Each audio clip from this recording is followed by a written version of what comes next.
Hello guys, welcome back to the online classes. Today in this content volume, we are going to talk about the second chapter, relations and functions, in which we studied about the Cartesian product of any two sets, and after it we discussed the properties of the Cartesian product, and after this I explained what is the meaning of a relation क्या होता है, जो कि मैंने explain किया था. Basically relation is a subset of Cartesian product of A and B. मतलब कोई भी दो सेट है, नॉन एम्प्टी सेट है, उनका यदि अपन कार्टेशियन प्रोडक्ट करवाएंगे तो जो अपने पास सेट मिलेगा उनमें से जो वो होगी मैक्सिमम पॉसिबिलिटी ऑफ रिलेशंस. तो उनमें से कुछ जो एलिमेंट्स हैं वो आपके रिलेशन के एलिमेंट होंगे. तो बेसिकली अपन ये बोल सकते हैं कि रिलेशन जो है वो सबसेट होता है कार्टेशियन प्रोडक्ट का. तो अपन ने डिस्कस कर लिया था और उस पे बेसिस अपन ने कुछ एग्जांपल्स भी सोल्व किए थे. सारी जो थियरी है वो भी अपन ने समझ ली थी. अब अपन स्टार्ट करते हैं exercise 2.2. Okay students, so our today's lesson is starting from solution of the exercise 2.2.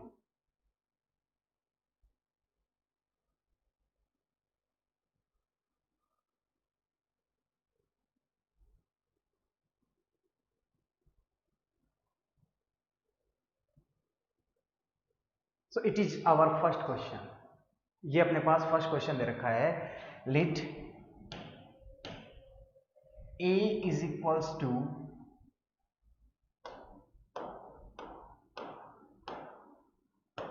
Late a is equals to 1 2 3 up to 14. अपने पास a कोई सेट दे रखा है जिसमें टोटल नंबर ऑफ एलिमेंट्स है अपने पास 14. Define a relation R from A to A. हमें A to A define करना है, मतलब कि अपना जो फर्स्ट एलिमेंट है x है वो A से बिलोंग करेगा और जो सेकंड एलिमेंट y है वो भी किससे बिलोंग करेगा, A से बिलोंग करेगा. मतलब ये जो रिलेशन चल रहा है वो कुछ इस टाइप से है, relation R from A to A. बात समझ में आई. और रिलेशन हमें दे रखा है R is equals to x comma y such that 3x minus y is equals to 0, where x belongs to A and y belongs to also A. यहां से क्लियर है बात. यहां तक write down its domain, codomain and range. हमें इस relation का domain बताना है, कोडोमेन बताना है और रेंज बतानी है. ठीक है, तो पहले तो हम रिलेशन का जो डेफिनेशन है वो यहाँ से मिलेगी, जो कि दे रखी है 3x minus y is equals to 0 और यहाँ से y इज इक्वल्स टू क्या आएगा आपके पास 3x. बात समझ में आई. अब देखो रिलेशन बनाते हैं. x की वैल्यू मैं 1 लूँ, x की वैल्यू मान लो मैंने 1 लिया, x इज इक्वल्स टू 1 जो कि a में बिलोंग करता है.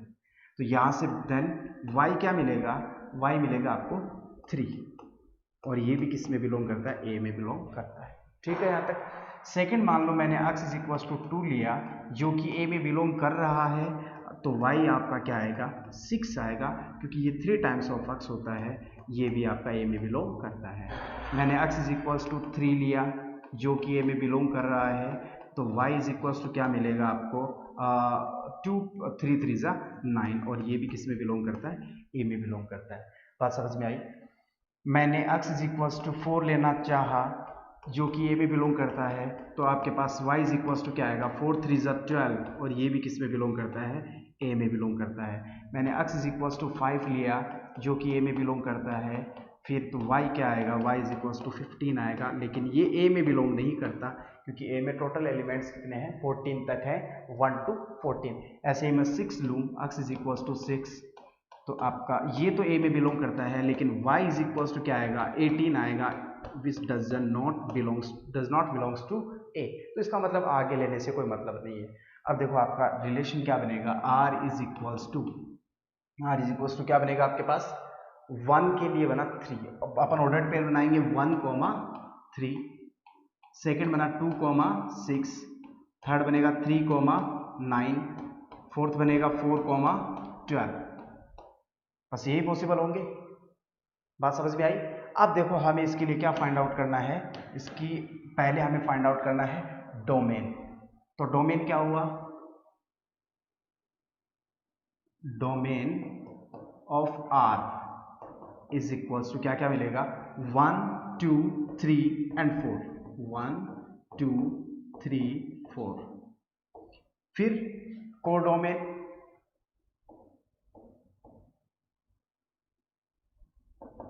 कोडोमेन ऑफ आर कोडोमेन का मतलब होता है आपकी रेंज कहां से बिलोंग कर रही है तो रेंज तो सारी की सारी इसी से आ रही है मतलब कि ये कोडोमेन होता है तो ये लिख सकते हैं अपन इज इक्वल्स टू अपना ए होगा या फिर हम इसको 1 2 3 अप टू 14 बोल सकते हैं ये अपना कोडोमेन हुआ लास्ट अपने पास आया रेंज तो रेंज इसकी क्या होगी रेंज होगी अपने पास रेंज इसका जो सेकंड एलिमेंट होता है 3 6 9 and 12 3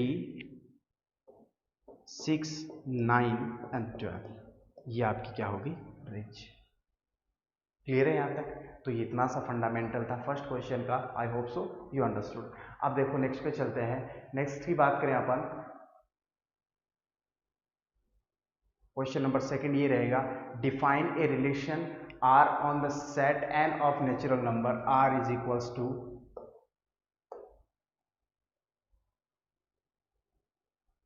define a relation R on the set N of a natural number means R कोई रिलेशन है वो नेचुरल नंबर से रिलेटेड है और स्टेटमेंट हमने ये लिया डेफिनेशन हमें ये दे रखी है x is a natural number less then 4 देखो अपन इसको मेंशन करते हैं क्या दे रखा है x is a natural number इस टाइप से दे रखा है कोई रिलेशन है is equals to x comma y such that x is less than 4 चलिए समझते हैं और x is a natural number which is less than 4 x comma y belongs to n और y is equals to क्या दे रखा है x plus 5 y is equals to हमें दे रखा है x plus 5 पहले तो ये लेते हैं y is equals to x plus 5 for where x comma y both belongs to n और x क्या है x is less than 4 x की वैल्यू हमें क्या लेनी है x is less than 4 देखो क्या दे रखा है x is a natural number less than 4 depict this relation using roster form write down the domain and range मतलब हमें दे रखा है सेट बिल्डर फॉर्मेट दे रखा है और हमें इसको रोस्टर फॉर्मेट में कन्वर्ट करना है तो अपना रिलेशन क्या हो देखो अपन x क्या क्या ले सकते हैं x इज इक्वल्स टू अपन 1 ले सकते हैं 2 ले सकते हैं 3 ले सकते हैं और 4 ले सकते हैं तो y क्या होगा y इज इक्वल्स टू अपने पास हो जाएगा मान लो कि मैंने x इज इक्वल्स टू 1 लिया तो y इज इक्वल्स टू क्या होगा 6 होगा x इज इक्वल्स टू मैंने 2 लिया तो y इज इक्वल्स टू क्या होगा 7 होगा if x is equals to 3 then y is equals to 5 3 8 x is equals to 4 then y is equals to 9 ये स्टेटमेंट बना अपने पास तो रिलेशन कैसा बना आपके पास r is equals to ये रोस्टर फॉर्मेट हो जाएगा 1 के लिए 6 2 के लिए 7 3 के लिए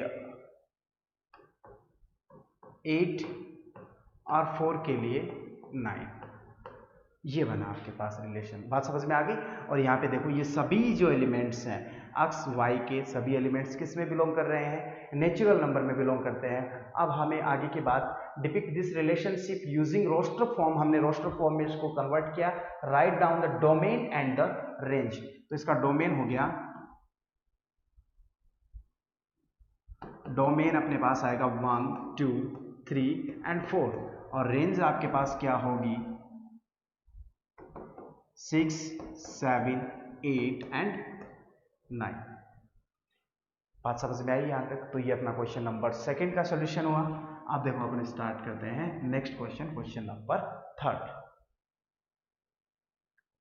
थर्ड क्वेश्चन देखो अपने पास दे रखा है ये कुछ इस टाइप से a is equals to 1 2 3 5 and b is 4 6 9 define a relation r from a to b हमें एक रिलेशन बताना है a to b इसमें b होगा codomain clear Define a relation from A to B by R is equals to x, y. The difference between x and y is odd. Means x और y का जो difference है वो हमें क्या देता है, एक odd नंबर देता है. Where x belongs to A and y belongs to B, write R in the roster form. चलिए पहले लेते हैं अपन सेट A सेलेक्ट करते हैं और सेट B सेलेक्ट करते हैं. A में 4 एलिमेंट है 1 2 3 5 और B में 3 एलिमेंट्स हैं 3 4 6 9.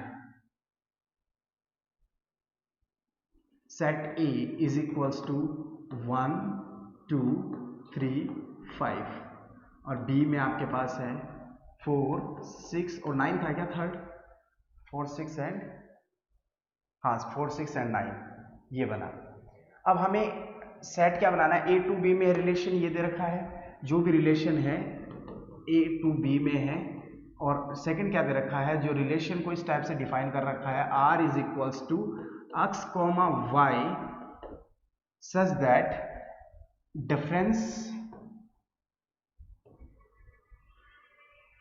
difference of x and y is an odd number where x belongs to A and y belongs to B.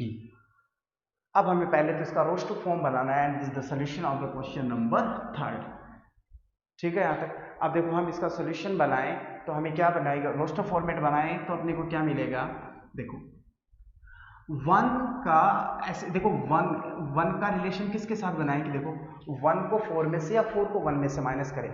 ठीक है, तो 1 और 4 का जो डिफरेंस है वो क्या बनेगा, एक ओड नंबर बनेगा. चाहे 1 - 4 हो चाहे 4 - 1 हो, कैसे भी हो सकता है. डिफरेंस की बात की जा रही है. डिफरेंस भी क्या होता है, बड़ा नंबर पहले लिया जाता है. तो 4 में से 1 माइनस करेंगे तो रिजल्ट क्या आएगा, ओड नंबर. तो 1 का 4 के साथ जो रिलेशन है वो सेटिस्फाई हो रहा है. सेकंड क्या होगा आपके पास, 1 का 6 के साथ जो डिफरेंस है वो फिर से ओड होगा. 1 का 6 के साथ भी पॉसिबल है, 1 का 9 के साथ पॉसिबल नहीं है क्योंकि इनका जो डिफरेंस है वो क्या आ रहा है, ओड आ रहा है, जो कि कैसा है, इवन नंबर है. तो ये पॉसिबल नहीं होगा. अब बात करते हैं 2 की, तो 2 का 4 के साथ पॉसिबल नहीं है. रीजन वही, क्योंकि इनका जो डिफरेंस है वो एक ओड नंबर आएगा. 2 का 6 के साथ फिर से इवन नंबर आएगा. 2 का 9 के साथ जो डिफरेंस है वो एक ओड नंबर होगा. तो नेक्स्ट हो गया 2, 9. 3 का 4 के साथ हो सकता है 3, 4 क्योंकि इनका डिफरेंस ओड नंबर होगा. 3 का 6 के साथ पॉसिबल है क्योंकि इनका भी डिफरेंस एक ओड नंबर होगा. और 3 का 9 के साथ पॉसिबल नहीं हो सकता क्योंकि इनका डिफरेंस एक इवन नंबर होता है. 5 का 4 के साथ भी पॉसिबल है 5, 4. नेक्स्ट 5, 6 भी पॉसिबल है, लेकिन 5, 9 पॉसिबल नहीं होगा. बात समझ में आई. इन सभी नंबर्स का जो म्यूचुअली डिफरेंस है वो ओड नंबर है. 4 - 1 3, 6 - 1 5, 9 - 2 7, 4 - 3 1, 6 - 3 3, 5 - 4 1, 6 - 5 1. और सभी का जो रिजल्ट आ रहा है वो एक ओड नंबर आ रहा है और हमें ओड नंबर ही चाहिए था. ठीक है, और यहाँ पे जो फर्स्ट एलिमेंट है वो ए से बिलोंग करता है और जो सेकंड एलिमेंट है वो बी से बिलोंग करता है. इसका मतलब अब हमें क्या फाइंड आउट करना था, ये बन गया अपना relation.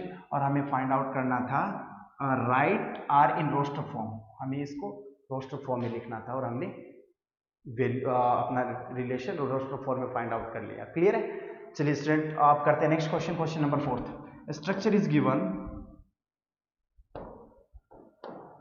In the given figure 2.7 shows a relationship. ये जो स्ट्रक्चर है एक रिलेशन शो करता है between set P and Q.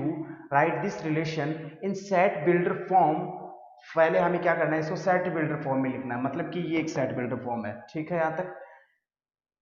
फिर उसको रोस्टर फॉर्म में भी लिखना है. What is domain and range. देखो 5 का रिलेशन बन रहा है 3 के साथ में, 6 का रिलेशन बन रहा है 4 के साथ में और 7 का रिलेशन बन रहा है 5 के साथ में. तो ये जो नंबर है इन दोनों का जो डिफरेंस है, मीन्स इसको मैं y मानूं, इसको चलो y लिया, इसको x लिया. ठीक है, तो इसका x minus y is equal to क्या दे रहा है, 2 दे रहा है कि नहीं. देखो 7 - 5 2, 6 - 4 2, 5 - 3 2. सब में एक सिमेट्री बन रही है. तो मैं इसको लिख सकता हूं कि ये P है ये Q है. इसको रोस्टर फॉर्म में लिखें अपन तो ऐसे लिख सकते हैं. This is the next question, question number 4. A relation R from P to Q, a relation R from P to Q where P में जो एलिमेंट्स वो आपके पास हैं, P में जो एलिमेंट्स हैं, P में आपके पास एलिमेंट्स है 5 6 7 3 4 5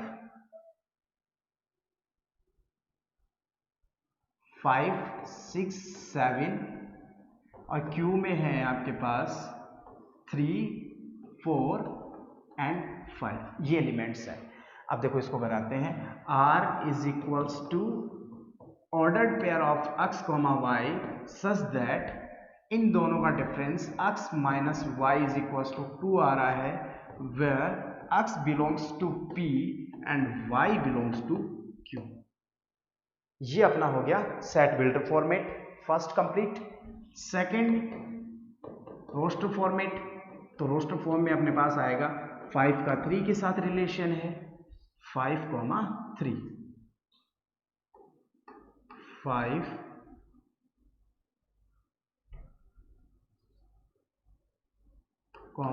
3। सेकंड 6 का 4 के साथ है, 6, 4, लास्ट 7 का 5 के साथ रिलेशन है। क्लियर है बात यहां तक? अब हमें नेक्स्ट क्या करना था? अब हमें नेक्स्ट करना था, ये भी हो गया what is its domain and range. अब हमें इसके डोमेन और रेंज फाइंड आउट करना है। तो डोमेन भैया जी आपके पास हो गया 5 6 7 5 6 7 एंड रेंज आपके पास होगी 3 4 5। आई बात समझ में? तो ये आपका हो गया डोमेन और ये हो गया आपका रेंज। अब देखो नेक्स्ट क्वेश्चन पे चलते हैं, question number 5th। Question number 5th यहां से a इज इक्वल्स टू, ये दे रखा हमें a is equals to 1 2 3 4 6, let r be the relation on a defined by a, b such that a b belongs to a, b is exactly divisible by a।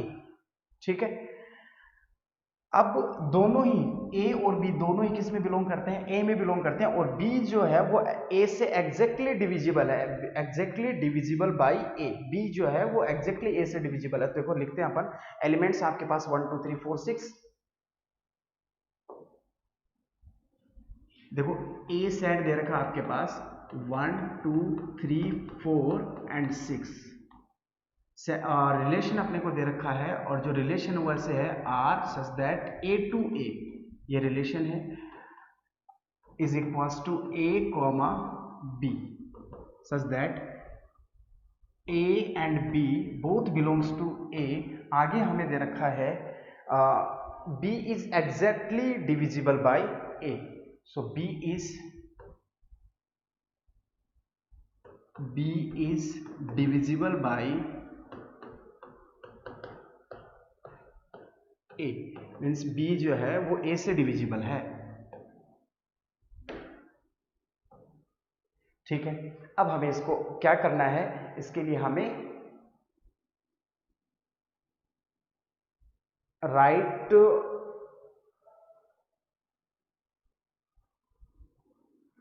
r in roster form. पहला ये है अपने पास कि हमें इसको roster form में लिखना है। तो देखो मैं यहीं से कर देता हूं इसको रोस्टर फॉर्म। तो इसका रोस्टर फॉर्म क्या बनेगा? r इज इक्वल्स टू इसके रोस्टर फॉर्म बनेगा कि पहले a आएगा 1 से एग्जैक्टली डिविजिबल बाई a। तो 1 से कौन सा ऐसा नंबर जो डिवाइड एग्जैक्टली डिविजिबल? एक 1 से तो सभी होते हैं, 1 1 1 से 2 भी होता है, 1 से 3 भी होता है, 1 से 4 होता है, 1 से 5 भी होता है, और 1 से 6 भी होता है। समझ में आई बात यहाँ तक? अब नेक्स्ट पे चलते हैं, 2 से कौन कौन से एलिमेंट हैं जो डिवाइड होते हैं? 2 से कौन कौन से एलिमेंट हैं? तो 2 से 2 4 6, 2 4 एंड 6, सॉरी 2 से एक तो खुद 2 हो गया, एक 4 हो गया, और एक 6 हो जाएगा। क्लियर? 3 से 3 होगा और 6 होगा, 3 से 3 होगा और 3 से 6 होगा, और फिर 4 से 4 होगा और 6 से 6 होगा। भाई इतना ही बनेगा अपने पास, बात समझ में आई कि नहीं आई? भाई इस केस में अपने पास रिजल्ट क्या आएगा, आर एक रिलेशन बनेगा, उसमें हमें ये बताना है कि जो सेकंड नंबर है ऑर्डर्ड पेयर का वो फर्स्ट नंबर से डिविजिबल होना चाहिए। तो हर एक केस में अपन ने ऐसे लिखा है भाई 2 2 से डिविजिबल होता है, 4 2 से होता है, 6 2 से होता है, 4 4 से, 3 3 से, 3 6 से, सॉरी 6 3 से। तो ये तो फर्स्ट का। Find the domain of R, तो अब इसका डोमेन क्या होगा,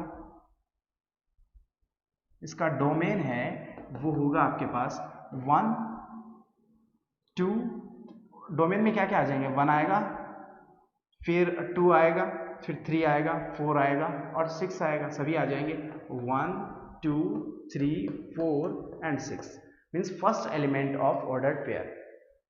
find the range of R, range क्या क्या होगी, रेंज देखो सेकंड 1 2 3 4 5 6 4 2 6 3 6 4 4 मीन्स सभी एलिमेंट आ गए।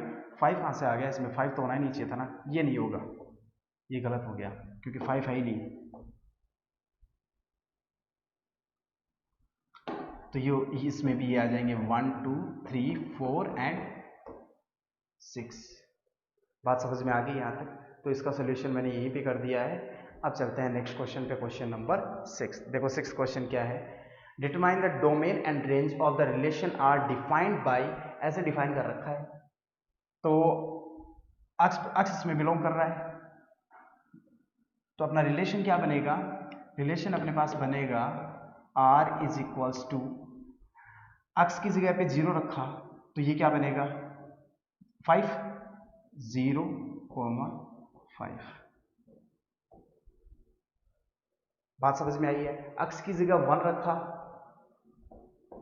तो क्या बना 6, अक्ष की जगह 2 रखा तो 7, अक्ष की जगह 3 रखा तो आएगा 8, अक्ष की जगह 4 लिया तो आएगा 9 और 5 लेंगे तो अपने पास आएगा 10। ये अपना रिलेशन बन गया। एक रिलेशन डिफाइन किया हुआ, कहाँ से कहाँ तक डिफाइन कर रखा वो हमें नहीं दे रखा, तो इसका मतलब हमें अक्ष की सभी वैल्यूज यहाँ पे प्लॉट करनी है। 0 रखा तो 5 आया, 1 रखा तो 1 + 5 6, 2 रखा तो ऐसे करते करते अपने पास ये सेट बनेगा। ठीक है, अब हमें क्या फाइंड आउट करना है, डोमेन। तो इसका डोमेन क्या होगा 0 1 2 3 4 5, ये तो इसका डोमेन हो गया। और रेंज क्या होगी, तो डोमेन की बात करें अपन इसकी तो 0 1 2 3 4 एंड 5, और मैं इसके रेंज की बात करूं तो रेंज क्या होगा आपके पास 5 6 7 8 9 10, 5 6 7 8 9 and 10। I hope so you understood, आपकी बात समझ में आ गई होगी। अब देखो नेक्स्ट क्वेश्चन को कंटिन्यू करते हैं, क्वेश्चन नंबर 7। बहुत ही सिंपल प्रोसेस है इन सभी क्वेश्चंस की। राइट द रिलेशन आर, ये हमें कोई रिलेशन दे रखा है, write the relation R is equals to prime number less than 10।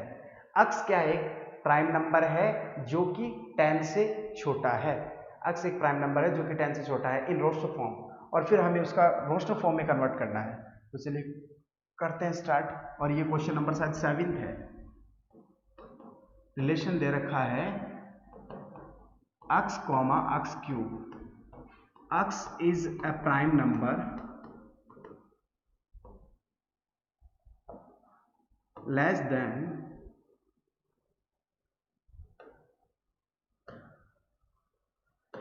10। ठीक है यहां तक? तो अक्स क्या होगा, 1 एक प्राइम नंबर है क्या, नहीं है, 1 नीदर प्राइम नॉर कॉम्पोजिट, 2 हो गया, 3 हो गया, 5 हो गया और 7 हो गया, यही पॉसिबिलिटी होगी। भाई 10 से छोटे प्राइम नंबर क्या क्या होंगे, 1 प्राइम नंबर नहीं होता, 4 प्राइम नंबर नहीं होता, 6 प्राइम नंबर नहीं होता, 8 भी नहीं होता, 9 भी नहीं होता, और 10 से हमें छोटे रखने तो 10 की तो बात ही नहीं करेंगे। तो अब अपना रिलेशन क्या बनेगा, r is equals to 2 2 cube 8, 3 3 cube 27, 5 5 cube 125 and 7 7 cube 343। ये अपना क्या बना रिलेशन, और हमें क्या फाइंड आउट करना था, हमें फाइंड आउट करना था इन रोस्टर फॉर्म, हमें रोस्टर फॉर्म में कन्वर्ट करना था और हमने कर दिया है। क्लियर है यहाँ तक? अब देखो नेक्स्ट क्वेश्चन 8 पे चलते हैं। क्वेश्चन नंबर 8 ये रहेगा आपके पास, ए दे रखा है एक्स वाई जेड, बी दे रखा 1 2, ठीक है, ए एक्स वाई जेड है, A is equals to x, y, z and B is equals to 1 and 2. This is the 8th question. इसके बाद find the number of relations from A to B. A to B में कितने relation possible हो सकते हैं वो find out करना हमें, ये थोड़ा ध्यान से समझना क्योंकि इस टाइप का अपन ने कोई एग्जाम्पल डिस्कस नहीं किया है. तो देखो पहले तो हमें क्या पता है, relation is subset of A cross Cartesian product of A and B, ये बात हमें पता है. तो पहले तो कार्टेशियन प्रोडक्ट निकालते हैं A एंड B का. तो हमें क्या क्या मिलेगा, x का 1 के साथ, x 2 के साथ, x इतना ही होगा. फिर आते हैं y, 1, y, 2. फिर आते हैं y, z पे आते हैं अब z, 1, z, 2. यही पॉसिबिलिटी है ना, सही है, सही है, ठीक है. अब नेक्स्ट रिलेशन क्या होता है, सबसेट होता है. तो इसका मतलब ये हो गया कि रिलेशन इज अ सबसेट.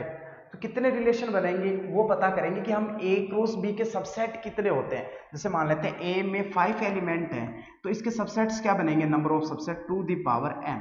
कितने ही बनेंगे, ये टू द पावर m, तो टू द पावर 5 ये इसके सबसेट्स होंगे. मान लो आपके पास x, y, z ये कोई सेट है A में, तो इसके सबसेट्स कितने होंगे, to the power 3 is equal to 8. कैसे कैसे, एक होगा x, सेकेंड होगा y, थर्ड होगा z, फिर होगा x y, फिर होगा आपके पास y z, फिर होगा आपके पास x z और फिर होगा आपके पास x y z और ये हो जाएगा 5. ये होंगे. तो कितने हुए टोटल, 1 2 3 4 5 6 7 8. बात समझ में आई यहाँ तक. तो इसमें कितने होंगे, to the power 5. To the power 5 का मतलब कितना हो गया, 32. और अब बात करते हैं हम इसकी A cross B. A cross B में नंबर ऑफ एलिमेंट्स, तो मैं यहाँ लिखता हूँ number of elements in A cross B is equal to कितने हैं, 1 2 3 4 5 6 टू द पावर 6. बात समझ में आ गई. अब बात करते हैं number of subsets of A cross B, ये भी कितना होगा, टू द पावर 6. इतने होंगे, ठीक है. नंबर ऑफ सबसेट्स इसके होंगे टू द पावर 6. अब वो लिखना पॉसिबल नहीं है भाई, बहुत बड़ी नंबर हुई, पहले इन दोनों का, फिर इन दोनों का, फिर इन दोनों का, फिर इन दोनों का, फिर इन तीनों का, ऐसे करके पहले 1 1 का, फिर 2 2 का, फिर 3 3 का, फिर 4 4 का, फिर 5 5 का और लास्ट में 6 का आ जाएगा और एक हो जाएगा 5. ऐसे करेंगे तो अपने पास टोटल टू द पावर 6, इसका मतलब 64 सबसेट्स बनेंगे. और ये सभी सबसेट जो हैं वो एक रिलेशन को डिनोट कर सकते हैं. भाई ये भी अपने आप में एक रिलेशन हो सकता है कि x का सिर्फ 1 के साथ एक रिलेशन हो सकता है, ये भी एक रिलेशन हो सकता है, इन तीनों का भी एक रिलेशन हो सकता है, इसका और इसका भी एक रिलेशन हो सकता है. तो नंबर ऑफ पॉसिबल रिलेशन कितने हुए, तो नंबर ऑफ पॉसिबल रिलेशन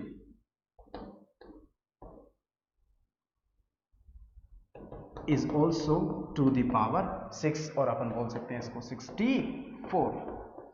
तो इसमें टोटल कितने रिलेशन, हाँ रिलेशन होगा इसमें से, ये मैंने स्टार्टिंग में एक्सप्लेन किया था कि जो भी रिलेशन बनेगा वो इसमें कहीं ना कहीं वरी करेगा, लेकिन वो वरी करेगा तो उसमें नंबर ऑफ रिलेशन क्या होगा, वो नंबर काउंटिंग में नंबर कितना होगा वो मैंने नहीं बताया था, तो वो एक्सप्लेन कर रहा हूं अब कि जितने सबसेट्स होंगे आपके कार्टेशियन प्रोडक्ट के उतने ही उसमें क्या होंगे, रिलेशन होंगे. क्लियर बात यहाँ तक, मीन्स कोई रिलेशन पॉसिबल हो भी सकता है.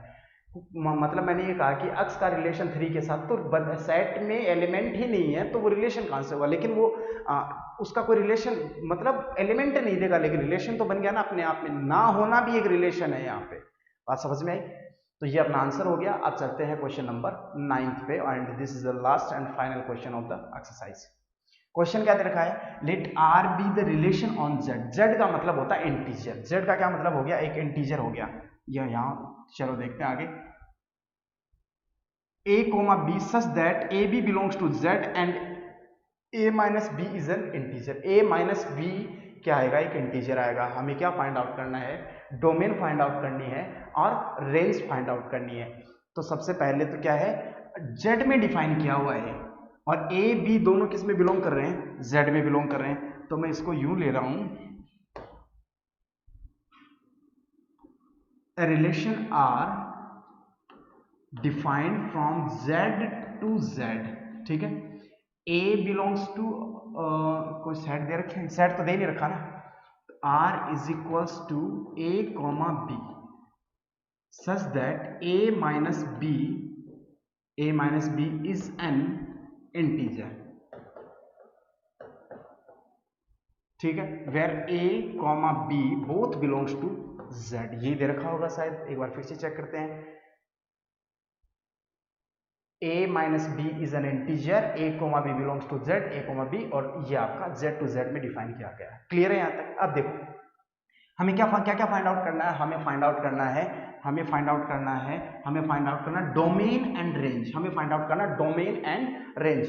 तो देखो डोमेन की बात करते हैं, डोमेन क्या होगा भाई, अपन अब कितने इंटीजर्स अपन को लेने हैं वो यहाँ पे क्लियर नहीं कर रखा, तो हम नंबर ऑफ इंटीजर्स कैसे बता सकते हैं भाई। ए एलिमेंट कोई सेट दे रखा होता तो हम पता कर लेते कि भाई इतने एलिमेंट्स हैं और डोमेन इनमें से कोई होगा तो हम लिख देते, लेकिन अभी क्या कर रहा है, ए बिलोंग्स टू जेड, तो डोमेन ऑफ आर, भाई आप एक इसमें क्या रखोगे, इंटीजर रखोगे, domain of R is equal to क्या होगा, z होगा, क्योंकि हम डिफाइन नहीं कर पाएंगे अभी। पर्टिकुलर इंटीजर्स को अपन डिफाइन कर सकते हैं, लेकिन इस सेट में a की क्या वैल्यू ले रखी है वो हम डिफाइन नहीं कर पाएंगे। इसका मतलब ये हुआ कि a अपन इंटीजर्स में कोई एक एलिमेंट है, 1 भी हो सकता है, 5 भी हो सकता है, 10 भी हो सकते हैं, या इन्फिनिटी भी हो सकते हैं, नेगेटिव भी हो सकते हैं, पॉजिटिव भी हो सकते हैं, तो कोई एक एलिमेंट हो सकता है या फिर बहुत ज्यादा भी हो सकते हैं, तो हम उसको अभी जस्टिफाई नहीं कर पाएंगे। तो हम कहेंगे अपना डोमेन क्या रहेगा, r रहेगा। और रेंज, यदि हम b भी क्या एक इंटीजर है, मींस a एक इंटीजर है, b भी क्या एक इंटीजर है, b इंटीजर है, इंटीजर में एलिमेंट क्या है वो हमें नहीं पता और हम डिफाइन भी नहीं कर पाएंगे उसको, therefore range is also z। बात समझ में आ गई होगी। ये अपना एक्सरसाइज का लास्ट क्वेश्चन था। अब मैं देखो 1 बाय 1 पीछे चलता हूं कि अपन ने ये कौन सा था, 6th का तो अपने पीछे कर लिया था।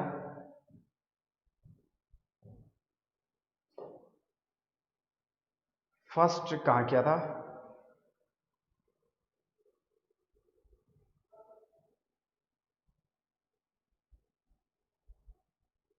अच्छा फर्स्ट को यही सिंप्लीफाई कर लिया था, आप चेक कर लेना एक बार वीडियो रिवर्स करके। Second, third, fourth, fifth, sixth कोई क्वेश्चन छोटा नहीं है। ये अपनी एक्सरसाइज कंप्लीट हो गई है और अब आप इसको कंप्लीट जो क्वेश्चंस हैं, मुझे लगता नहीं है कि आपको यहाँ से कॉपी करने की जरूरत पड़ेगी, आप खुद से सिंप्लीफाई कर सकते हैं यदि आपने अच्छे से समझी होगी और आपने इसकी थियरी को ठीक से एक्सप्लेनेशन ठीक से पढ़ा होगा। अब इसके बाद अपना नेक्स्ट टॉपिक आता है फंक्शन। फंक्शन के बाद में इसकी कुछ डेफिनेशंस हैं, क्राइटेरियाज हैं, प्रॉपर्टीज हैं, कुछ ग्राफ्स हैं, ऐसे करके आ जाएगा और अपनी एक्सरसाइज स्टार्ट हो जाएगी। फिर एक्सरसाइज 2.3 जो भी है जिसपे फंक्शन पे बेस्ड रहेगी, तो हम 1 बाय 1 अब इस एक्सरसाइज को कंप्लीट करेंगे। फंक्शन बहुत ही इंपॉर्टेंट पार्ट रहता है, रिलेशन उसके बाद में फंक्शन। तो फंक्शन पढ़ने के लिए आपको पहले रिलेशन आना चाहिए, रिलेशन आने के लिए आपको पहले कार्टेशियन सिस्टम आना चाहिए। कार्टेशियन प्रोडक्ट की बात करता हूँ, और कार्टेशियन प्रोडक्ट समझने के लिए आपको सेट समझना होगा। इसका मतलब हम एक सीक्वेंस और एक चेन में वर्कआउट कर रहे हैं अभी, और उस चेन में यदि एक भी पार्ट यदि आपका लूज रहता है, इसका मतलब वो चेन कहीं से ब्रेक हो सकती है और आपकी अंडरस्टैंडिंग पावर है, स्किल जो है वो वहाँ से मिस हो सकती है। तो आप हर एक पार्ट को डीपली स्टडी करें, और यदि कोई चीज़ समझ में नहीं आती तो बार बार चीज़ को समझें, डेफिनेशंस को समझें, उनके लिए आप एग्जांपल्स लें, ज़रूरत पड़े तो आप डिमांड कर सकते हो, मैं और एग्जांपल्स प्रोवाइड करवा दूंगा, लेकिन everything is based on you and your practice. Okay student, I hope so you understood, so enjoy the online classes.